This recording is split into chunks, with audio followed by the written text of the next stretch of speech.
श्री कृष्णा, मेरी ओर से आप सबको रंग पंचमी यानी देव होली की हार्दिक शुभकामनाएं। रंग पंचमी होली के 5 दिन बाद चैत्र मास के कृष्ण पक्ष में पंचमी तिथि को मनाई जाती है। पंचमी को देव होली के नाम से भी जाना जाता है। यह त्योहार होली के उत्सव का समापन माना जाता है। इस दिन मुख्य रूप से लाल और पीले गुलाल का प्रयोग किया जाता है, जो कि ऊर्जा और उत्साह का प्रतीक है। राधा कृष्ण की रंग होली और शिव कामदेव की कथा से जुड़ा है ये पर्व। आइए जानते हैं रंग पंचमी की कथा क्या है। रंग पंचमी के दिन राधा कृष्ण गोपियों और देवी देवताओं के साथ होली खेलते हैं। इसके साथ ही इस दिन कामदेव का भी पुनर्जन्म हुआ था। आइए जानते हैं रंग पंचमी की पौराणिक कथाएं क्या कहती हैं। हिंदू धर्म में रंगों का उत्सव केवल होली तक ही सीमित नहीं रहता है, बल्कि होली के 5 दिन बाद यानी चैत्र मास के कृष्ण पक्ष की पंचमी तिथि को रंग पंचमी का पर्व मनाया जाता है। इस दिन राधा कृष्ण के साथ साथ देवी देवता भी होली खेलने के लिए धरती पर आते हैं। इसी के कारण इसे देवी देवताओं की होली या देव पंचमी या श्री पंचमी के नाम से भी जाना जाता है। भक्त इस दिन अपने आराध्य देवताओं को अबीर गुलाल अर्पित करते हैं और वातावरण में रंग बिखेरते हैं। रंग बिखेर कर देवताओं का स्वागत करते हैं। इस दिन राधा रानी और श्री कृष्ण की विधिवत पूजा करने के साथ साथ गुलाल लगाते हैं। रंग पंचमी को मनाने के पीछे श्री राधा कृष्ण का गुलाल खेलने से लेकर कामदेव के पुनर्जन्म तक माना जाता है। आइए जानते हैं रंग पंचमी की दोनों कथाओं के बारे में। रंग पंचमी की दोनों कथाएं हमें क्या बताती हैं, तो बोलिए श्री कृष्ण भगवान की जय। होली से लेके होली के 5वें दिन तक इस पर्व को बहुत ही धूमधाम से मनाया जाता है। रंग पंचमी को मनाने को लेकर एक नहीं बल्कि 2 कथाएं प्रचलित हैं, जो कि श्री राधा कृष्ण और कामदेव के पुनर्जन्म से संबंधित है। चलिए पहली कथा पर चलते हैं। भगवान श्री कृष्ण और राधा रानी ने खेली थी जब दिव्य होली। पौराणिक मान्यताओं के अनुसार द्वापर युग में वृंदावन में श्री कृष्ण की रास लीला के बाद से ही रंग पंचमी उत्सव की शुरुआत हुई। कहा जाता है कि श्री कृष्ण का रंग श्याम था, जबकि राधा रानी का रंग अत्यंत गोरा और उज्जवल था। एक दिन श्री राधा रानी ने प्रेम पूर्वक श्री कृष्ण से कहा कि हे प्रिय, आपका रंग तो श्याम है और मेरा रंग गोरा, क्या आप मुझे अपने रंग में रंग दोगे? इस बात को सुनकर भगवान श्री कृष्ण मुस्कुराए और बोले, हे राधे, आज मैं तुम्हें अपने रंग में रंग ही दूंगा। इस दिव्य लीला संजोग से चैत्र मास के कृष्ण पक्ष की पंचमी तिथि को हो रही थी।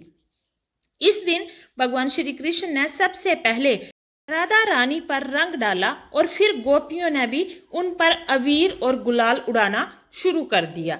देखते ही देखते पूरा वृंदावन रंगों से सरोवर हो गया। जमुना तट पर कदम के वृक्षों की छाया में गोप और गोपियां रंगों के साथ आनंद पूर्वक होली खेलने लगे। श्री कृष्ण की मधुर बांसुरी की धुन के बीच रासलीला का अद्भुत नृत्य भी चल रहा था। सभी गोपियां गोप सभी इकट्ठे होकर रंगों की होली खेल रहे थे। इस दिव्य और आनंदमय दृश्य को देखकर स्वर्ग के देवी देवता भी आश्चर्यचकित रह गए। इंद्र, वरुण, अग्नि और वायु जैसे देवता भी ये सोचने लगे कि ऐसा अलौकिक उत्सव तो स्वर्ग में भी कभी नहीं देखा गया। तब वे ब्रज भूमि पर आए और गोप गोपियों का रूप धारण कर इस रंगोत्सव में शामिल हो गए। उन्होंने भी श्री राधा कृष्ण पर रंग डाला और स्वयं भी रंगों में रंग गए। इसी दिन से होली के ठीक 5 दिन बाद रंग पंचमी का पर्व मनाया जाने लगा और इसे देव होली के नाम से माना जाने लगा। बोलिए श्री राधा कृष्ण भगवान की जय। रंग पंचमी की दूसरी कथा पर चलते हैं, जो कि जुड़ी हुई है कामदेव के पुनर्जन्म से। ये पौराणिक कथा महाकवि कालिदास के ग्रंथ कुमार संभव में वर्णित है। इस कथा के अनुसार माता सती ने अपने पिता दक्ष के यज्ञ में अपमान सहन न कर आत्मदाह कर लिया था। इसके बाद भगवान शिव गहरे शोक में डूब गए और हिमालय की गुफाओं में जाकर कठोर तपस्या करने लगे। उन्होंने संकल्प लिया कि वह पुनः विवाह कभी नहीं करेंगे। उधर तारकासुर नामक राक्षस ने कठोर तपस्या कर ब्रह्मा जी से वरदान प्राप्त कर लिया था कि उनका वध केवल शिव के पुत्र के हाथों से ही संभव होगा, अन्यथा उन्हें कोई भी नहीं मार पाएगा। इस वरदान के बल पर वह अत्याचारी बन गया और देवताओं को परेशान करने लगा। तब चिंतित होकर देवताओं ने ब्रह्मा जी और भगवान विष्णु से इसका उपाय पूछा।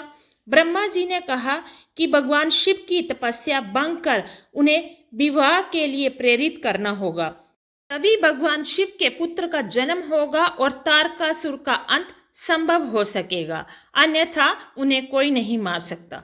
देवताओं ने ये कार्य कामदेव को सौंपा। कामदेव बसंत ऋतु को साथ लेकर हिमालय पहुंचे, जहां भगवान शिव गहन ध्यान में लीन थे। कामदेव ने अपने पुष्प बाण चलाए, जिससे भगवान शिव जी का ध्यान भंग हो गया। क्रोध में आकर भगवान शिव ने अपनी तीसरी आंख खोल दी, जिसकी ज्वाला से कामदेव तुरंत भस्म हो गए। कामदेव का शरीर राख का ढेर बन गया। कामदेव के भस्म होने पर उनकी पत्नी रति अत्यंत दुखी होकर विलाप करने लगी। वह अन्य देवताओं के साथ भगवान शिव के पास उपस्थित हुई और उनसे विनती करने लगी कि उनके पति को पुनः जीवन प्रदान कीजिए। रति के साथ साथ सभी देवी देवता भी भगवान शिव से प्रार्थना करने लगे, क्योंकि कामदेव के बिना संसार में प्रेम और सृष्टि का संतुलन संभव नहीं रहेगा। रति की तपस्या और प्रार्थना से प्रसन्न होकर भगवान शिव ने कहा कि कामदेव को पुनः जीवन मिलेगा, लेकिन वो शरीर के बिना सूक्ष्म रूप में रहेंगे, इसलिए उन्हें अनंग कहा जाएगा।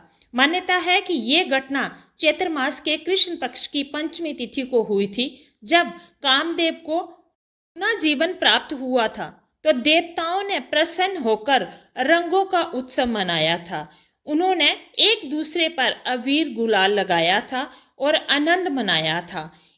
सभी देवी देवताओं द्वारा इस दिन एक दूसरे को गुलाल लगाने की इस रस्म को लेकर इस दिन का नाम देव होली पड़ गया। इस दिन की शुरुआत इसी दिन से मानी जाती है और इस घटना को रंग पंचमी की शुरुआत से जोड़ा जाता है। तभी से ये परंपरा चली आ रही है कि रंग पंचमी के दिन देवी देवताओं को रंगों का उत्सव मनाते हैं। भक्त इस दिन भगवान शिव के साथ साथ रति और कामदेव की पूजा कर रंग अर्पित करते हैं और इस पौराणिक प्रसंग का स्मरण करते हैं। ये श्री गौरी शंकर भगवान की जय। ये थी देव होली की पौराणिक कथाएं, जो हमें सिखाती हैं कि रंगों के बिना हमारा जीवन संभव नहीं है। इस संसार में प्रेम के बिना पृथ्वी का संतुलन नहीं बन सकता। रंगों की होली प्रेम का त्योहार है, इसे मिलजुल कर आपस में मनाएं। आइए भगवान शिव और माँ पार्वती तथा भगवान श्री कृष्ण और राधा रानी का स्मरण करें। ऐसी ही महत्वपूर्ण जानकारी और कथाओं के लिए मेरे चैनल को लाइक और सब्सक्राइब करना ना भूलें। जय श्री कृष्ण।